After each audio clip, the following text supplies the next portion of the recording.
Hello and welcome to another video. This is His Retro 81 and this is a video response to Gull, Payne, which is something you've not heard out of me for a while. I've inadvertently been a bit inactive, work's been kind of crazy and I've just not really had time to consistently put videos together, and there's been a lot of video response kind of stuff that I've quite wanted to respond to in the community, but I just haven't had a chance, so I apologise that you've not seen many of these kind of videos. Now, Gull asked to nominate your favourite obscure Metroidvania game, and because of that we are going to have a look at my favourite recent more obscure Metroidvania, which is the game Sundered.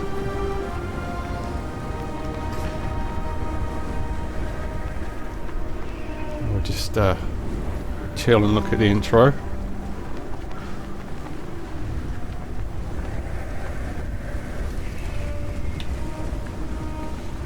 Which I forgot that you can control.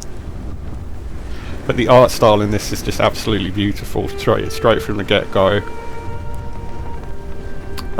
So this is a game that, like, I kind of just ended up basically. I think I got gifted this, or I got, and out of nowhere I was just kind of like, oh, I'll give that a go, and I just like loved it to bits, and I played it all the way through, like pretty much without stopping. Well, not all in one day, but you know, it was pretty much the only game I played until I beat it.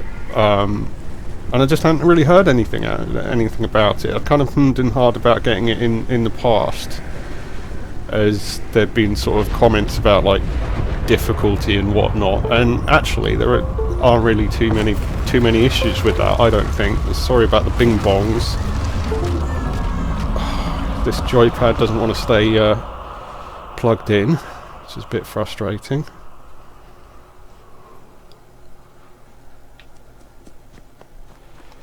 So yeah, this has a beautiful art style, really cool music. Oh, whoops!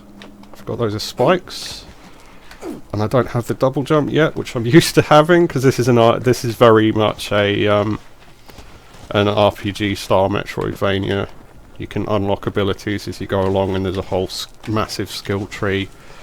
It's a really sort of deep game, and I'm surprised it doesn't get more props. I think it doesn't get more props probably because it's quite difficult. I mean, I wouldn't say it's as difficult as the core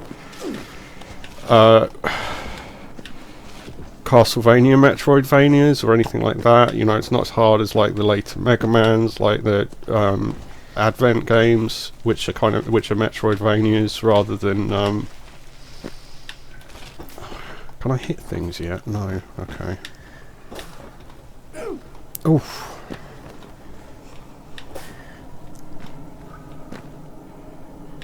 Felix is full. Awesome.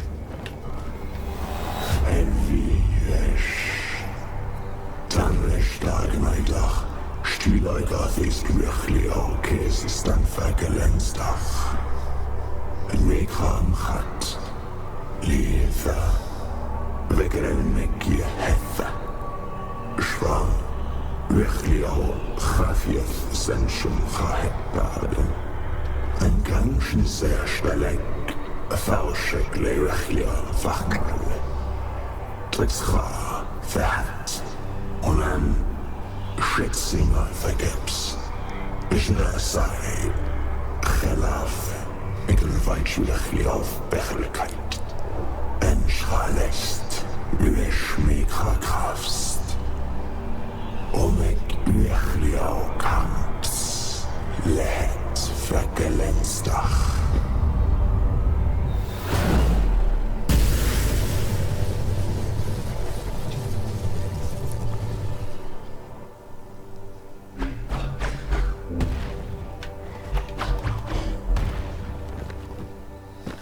So now we can hit things. So there were a bunch of different games I considered for this, and I wanted to select one game that was definitely like a Metroidvania and sort of had all the Metroidvania style things. So I eventually decided on this over the other main candidate once I ran everything up, which was Foregone. I will probably put a video up if I get the time on Foregone sooner or later, because Foregone's an excellent game as well. Foregone is more like Metroid though, where this is much more a kind of Symphony of the Night type deal. It's also got a little bit of the Dark Souls to it, so when you die you go right back to that central hub, but the game's very well managed so that you're never too far from it anyway, so it's not like you've got to go a long way back. And unlike Dark Souls, you don't lose everything, lose all your resources when you die. You keep your experience and everything, and you can just spend it as you want to at that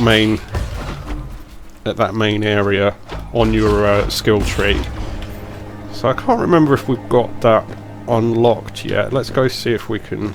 We probably don't have enough items to unlock anything on the skill tree, but if I can, I will show you that, because it's really quite apparently I can't get back up there. I'm too rubbish. I've been away too long. Ooh.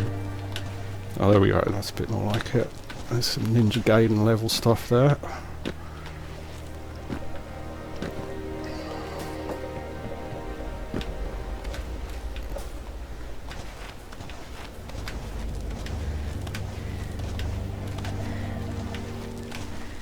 It's always a bit tricky doing that bit because you can't see where your character is. So yeah, you'll always come back to this central sanctuary if you die, and we doesn't look like we can use the skill tree yet, but that's alright, doesn't matter.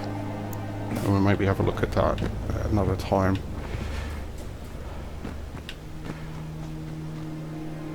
But yeah, this has just always struck me as a game that like really needs a bit more props. I think it just sort of suffered a bit from coming out at the same time that a lot of things that were similar to it that got much more of a kind of media push, like Dead Cells and such like, came out. Which, you know, I mean, I can't talk on the quality of those. I haven't played Dead Cells because it's quite a well-known game. It's also it can be quite an expensive one, I find. Like certainly, I mean, this is kind of like a, you know, general indie game tier kind of price normally. But it's a really deep game, and there's 3 different endings, and to get each ending it's like sort of Bloodborne or Dark Souls or something like that.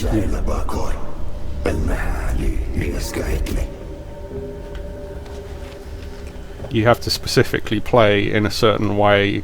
Like there's a good ending which requires you to do a specific thing in terms of how you play through the game and what actions you take. And there's a bad ending, etc., etc. I got the sort of like neutral ending when I beat this the first time, and I haven't gone back and beat it again yet, but I definitely will do.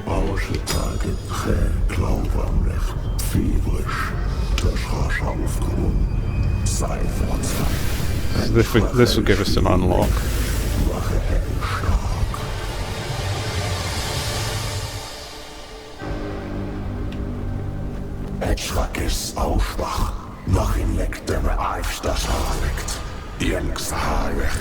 And if those are blue, you can open those, and that's sort of how the navigation gradually unlocks, and you get more and more of the map as you're going along.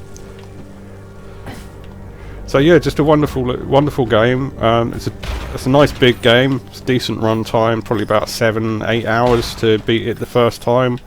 And there's a lot of extra content in it once you've beaten it. And it's there's now the Eldritch edition, which this is, that has some extra like post-game content as well if you want to play that. So yeah, there's a lot to be getting on with it, and it's just a really entertaining and enjoyable game. It's easy to play, got a good difficulty curve, it doesn't penalise you badly for playing in a non-perfect manner. Just works really well, and I think it really ought to get more props. Anyhow, thanks very much for listening to me, as always. Take care, and I hope you're all well. Peace out.